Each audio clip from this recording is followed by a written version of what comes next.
اور دونوں اس میں سے کھلا کھاؤ جہاں چاہو، اور تم دونوں اس درخت کے قریب نہ جانا ورنہ تم دونوں ظالموں سے ہو جاؤ گے۔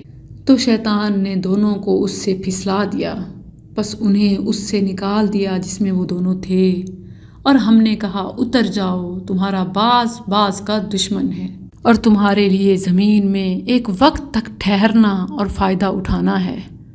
پھر آدم نے اپنے رب سے چند کلمات سیکھ لیے تو اس نے اس کی توبہ قبول کر لی۔ یقیناً وہی ہے جو بہت توبہ قبول کرنے والا، نہایت رحم والا ہے۔ اب یہاں بعض لوگ مختلف چیزیں اپنی طرف سے ایڈ کرتے ہیں کہ آدم نے وہاں یہ دیکھا وہ دیکھا اور اس کے نام سے اس کے صدقے سے مانگا۔ ایسی تمام باتوں کا کوئی ثبوت نہیں ہے، جبکہ قرآن کریم میں سورۃ الاعراف آیت 23 میں آدم علیہ السلام کی وہ دعا بتائی گئی ہے کہ انہوں نے کس سے مانگا تھا؟ اپنے رب سے، اس کی ربوبیت کے صدقے۔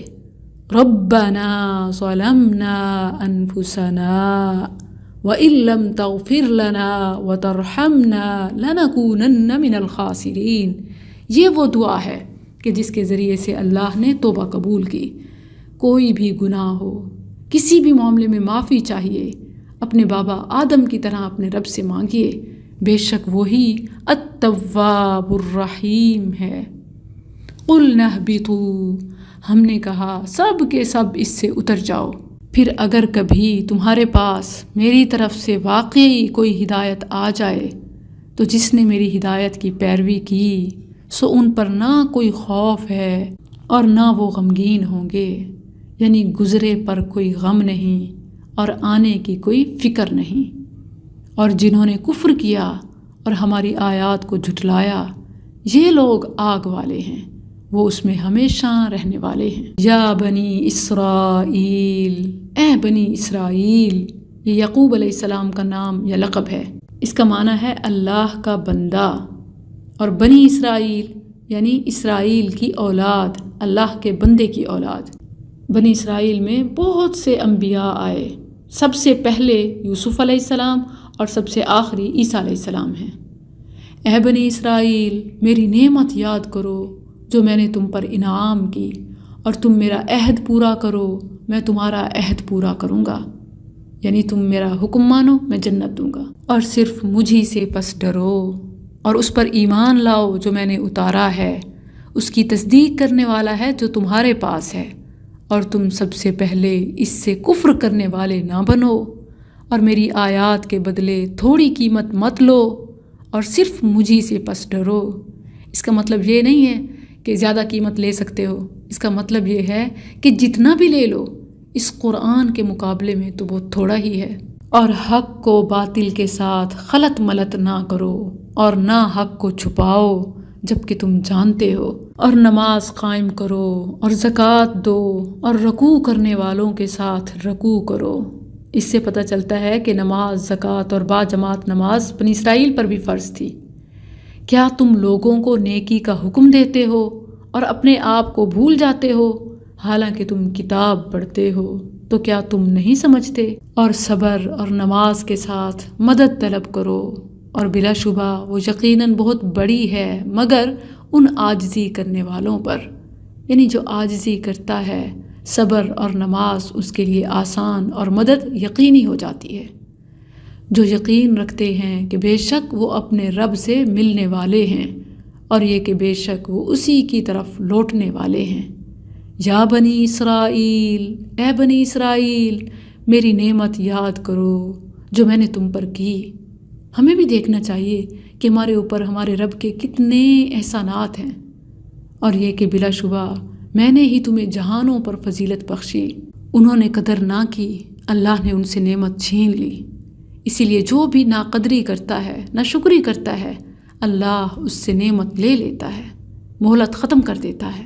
اور اس دن سے بچو جب نہ کوئی جان کسی جان کے کچھ کام آئے گی، اور نہ اس سے کوئی سفارش قبول کی جائے گی، اور نہ اس سے کوئی فدیہ لیا جائے گا، اور نہ ان کی مدد کی جائے گی۔ اور جب ہم نے تمہیں فرعون کی قوم سے نجات دی جو تمہیں برا عذاب دیتے تھے، تمہارے بیٹوں کو بری طرح ذبح کرتے اور تمہاری عورتوں کو زندہ چھوڑتے تھے، یعنی خدمت کے لیے اور ذلت کے لیے، اور اس میں تمہارے رب کی طرف سے بہت بڑی آزمائش تھی۔ اور جب ہم نے تمہاری وجہ سے سمندر کو پھاڑ دیا، پھر ہم نے تمہیں نجات دی اور ہم نے فرعون کی قوم کو غرق کر دیا اور تم دیکھ رہے تھے۔ اور جب ہم نے موسیٰ سے 40 راتوں کی میعاد مقرر کی، پھر اس کے بعد تم نے بچھڑا بنا لیا اور تم ظالم تھے، پھر ہم نے اس کے بعد تمہیں معاف کر دیا تاکہ تم شکر کرو۔ اور جب ہم نے موسیٰ کو کتاب اور فرق کرنے والی چیز عطا کی تاکہ تم ہدایت پاؤ، اور جب موسیٰ نے اپنی قوم سے کہا، اے میری قوم، بے شک تم نے اپنے بچھڑا بنانے کے ساتھ اپنی جانوں پر ظلم کیا ہے، بس تم اپنے پیدا کرنے والے کی طرف توبہ کرو، بس اپنے آپ کو قتل کرو، یہ انہیں سزا دی گئی، یہ تمہارے لیے تمہارے پیدا کرنے والے کے نزدیک بہتر ہے، تو اس نے تمہاری توبہ قبول کر لی، بے شک وہی بہت توبہ قبول کرنے والا نہایت رحم والا ہے۔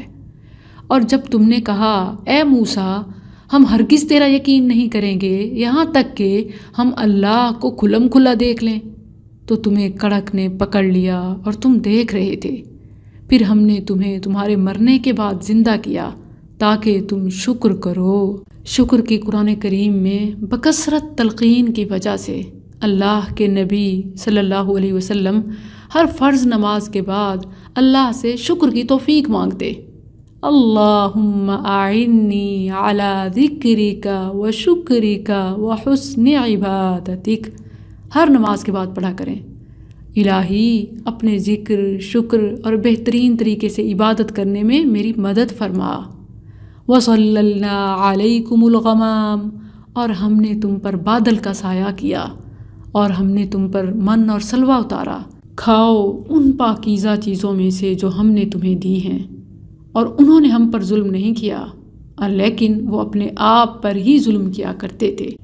حلال کو چھوڑ کر حرام کی طرف دلچسپی، یہ سب سے پہلے اپنی جان پر ظلم ہے۔ وَإِذْ قُلْنَا ادْخُلُوا هَٰذِهِ الْقَرْيَةَ، اور جب ہم نے کہا اس بستی میں داخل ہو جاؤ، بس اس میں سے کھلا کھاؤ جہاں چاہو، اور دروازے میں سجدہ کرتے ہوئے داخل ہو جاؤ اور کہو بخش دے، تو ہم تمہیں تمہاری خطائیں بخش دیں گے، اور ہم نیکی کرنے والوں کو جلد ہی زیادہ دیں گے۔ پھر ان لوگوں نے جنہوں نے ظلم کیا بات کو اس کے خلاف بدل دیا جو ان سے کہی گئی تھی، تو ہم نے ان لوگوں پر جنہوں نے ظلم کیا تھا آسمان سے ایک عذاب نازل کیا، اس لیے کہ وہ نافرمانی کرتے تھے۔ انہیں جو کہا گیا انہوں نے الٹ کیا، کیا انجام ہوا ہمارا بھی دیکھ لیجئے، جو حکم ہوتا ہے اس کی عدولی کرتے ہیں، تو ڈرنا چاہیے، اسی لیے ان کی مثالیں بتائی جا رہی ہیں۔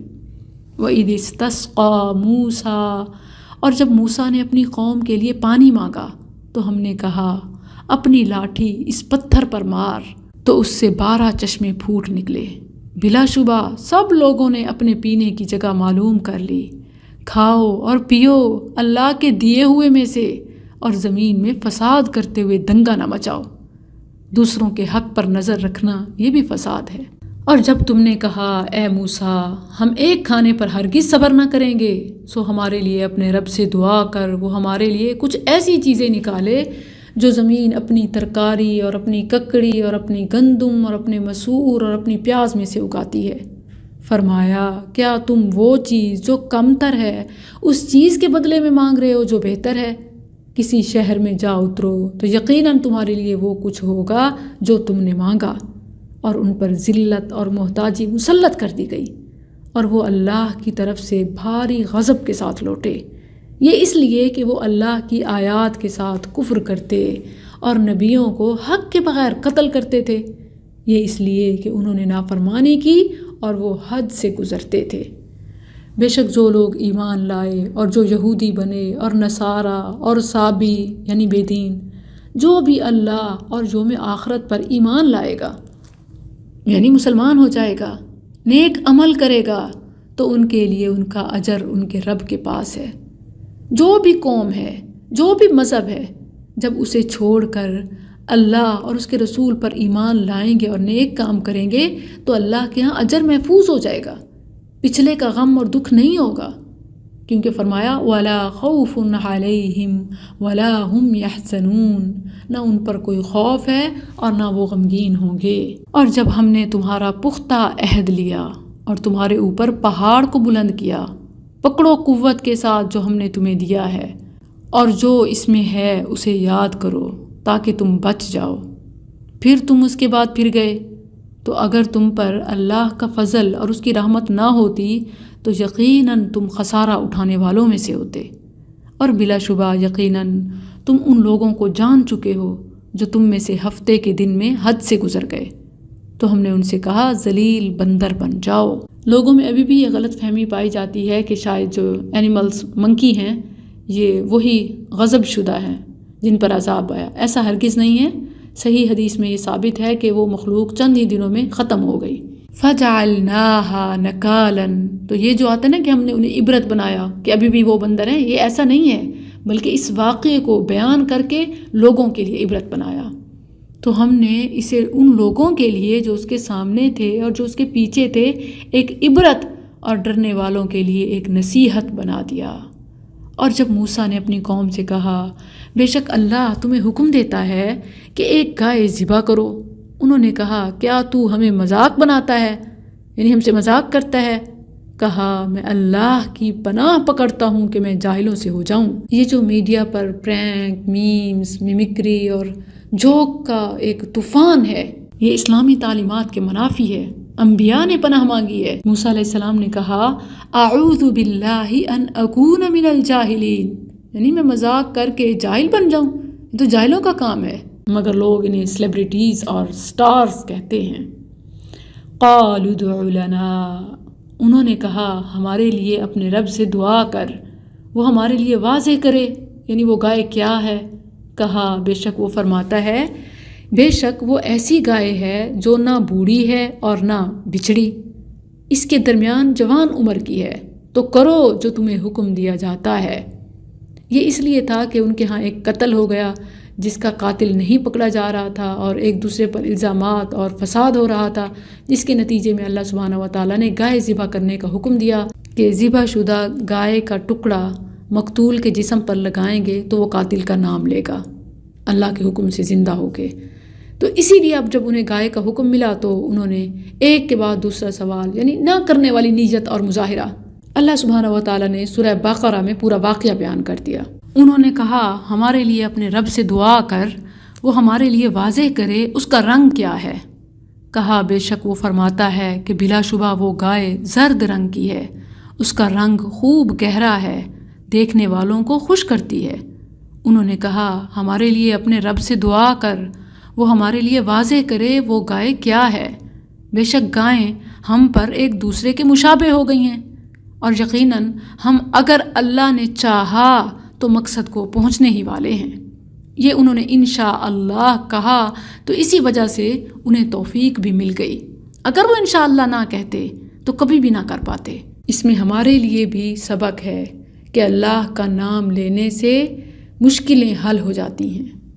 کہا بے شک وہ فرماتا ہے کہ بے شک وہ ایسی گائے ہے جو نہ جوتی ہوئی ہے کہ زمین میں ہل چلاتی ہو، اور نہ کھیتی کو پانی دیتی ہے، صحیح سالم ہے، اس میں کسی اور رنگ کا نشان نہیں۔ انہوں نے کہا اب تو صحیح بات لایا ہے، بس انہوں نے اسے ذبح کیا اور وہ قریب نہ تھے کہ کرتے۔ اور جب تم نے ایک شخص کو قتل کر دیا، پھر تم نے اس کے بارے میں جھگڑا کیا، اور اللہ اس بات کو نکالنے والا تھا جو تم چھپا رہے تھے، تو ہم نے کہا اس پر اس کا کوئی ٹکڑا مارو۔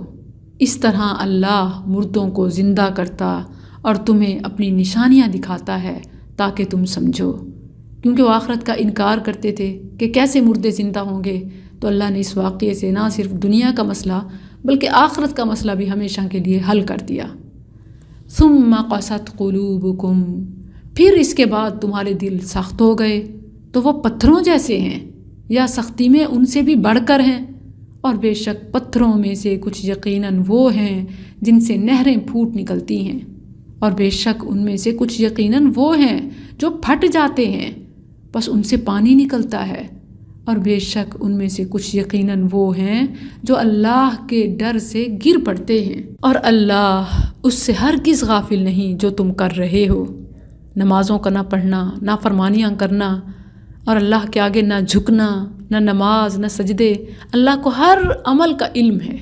افتطمعون، تو کیا تم طمع رکھتے ہو کہ وہ تمہارے لیے ایمان لے آئیں گے؟ حالانکہ یقیناً ان میں سے کچھ لوگ ہمیشہ ایسے چلے آئے ہیں جو اللہ کا کلام سنتے ہیں پھر اسے بدل ڈالتے ہیں اس کے بعد کہ اسے سمجھ چکے ہوتے ہیں اور وہ جانتے ہیں۔ تو جو سننے سمجھنے کے باوجود نہ مانے، اللہ بھی اپنی ہدایت اس پر بند کر دیتا ہے، جیسا کہ شروع میں بتایا۔ اور جب وہ ان لوگوں سے ملتے ہیں جو ایمان لائے تو کہتے ہیں ہم ایمان لے آئے، اور جب ان میں سے بعض کی طرف اکیلا ہوتا ہے یعنی اپنی کمپنی میں، تو کہتے ہیں کیا تم انہیں وہ باتیں بتاتے ہو جو اللہ نے تم پر کھولی ہیں؟ یعنی تم کیوں اعتراف کرتے ہو کہ ہاں ہمیں سمجھ آ گیا یا یہ ٹھیک ہے، تاکہ وہ ان کے ساتھ تمہارے رب کے پاس تم سے جھگڑا کریں؟ تو کیا تم نہیں سمجھتے؟ یعنی پھر بعد میں ایک دوسرے کو خود کہتے کہ ایسا نہ کہو، یوں نہ ہو تمہارا کہا کل کو قیامت کے دن تمہارے گلے پڑ جائے۔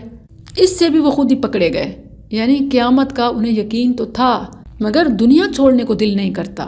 اصل پرابلم یہ ہے۔ اور کیا وہ نہیں جانتے کہ بے شک اللہ جانتا ہے جو وہ چھپاتے ہیں اور جو ظاہر کرتے ہیں، اور ان میں سے کچھ ان پڑھ ہیں جو کتاب کا علم نہیں رکھتے سوائے چند آرزوؤں کے، اور وہ اس کے سوا کچھ نہیں کہ گمان کرتے ہیں۔ بس ان لوگوں کے لیے بڑی ہلاکت ہے جو اپنے ہاتھوں سے کتاب لکھتے ہیں پھر کہتے ہیں یہ اللہ کے پاس سے ہے تاکہ اس کے ساتھ تھوڑی قیمت حاصل کریں، یعنی عہدہ، مال، مفاد، کسی بھی چیز کے حاصل کرنے کے لیے وہ لوگوں کی خواہشات کے مطابق جن کو علم نہیں ہوتا دین کہہ کے چورن بیچتے ہیں۔ بس ان کے لیے بڑی ہلاکت اس کی وجہ سے ہے جو ان کے ہاتھوں نے لکھا، اور ان کے لیے بڑی ہلاکت اس کی وجہ سے ہے جو وہ کماتے ہیں، یعنی پھر انجام کے ذمہ دار خود ہوں گے۔ اور انہوں نے کہا لن تمسنا النار، ہمیں ہرگز آگ نہیں چھوئے گی مگر گنے ہوئے چند دن، یعنی آگ ہے بھی صحیح تو گناہوں پر فارمیلٹی۔ کہہ دے کیا تم نے اللہ کے پاس کوئی عہد لے رکھا ہے، کوئی پرامس ہے تمہارا اللہ کے ساتھ اسپیشل؟ تو اللہ کبھی اپنے عہد کے خلاف نہیں کرے گا۔ جب کوئی عہد ہے ہی نہیں ایسا ان کے ساتھ تو وہ نہیں بچیں گے، اور اللہ کا عہد تو یہ ہے کہ ہر نافرمان اپنے انجام کو پہنچے گا۔ یا یہ کہ تم اللہ پر وہ بات کہتے ہو جو تم نہیں جانتے۔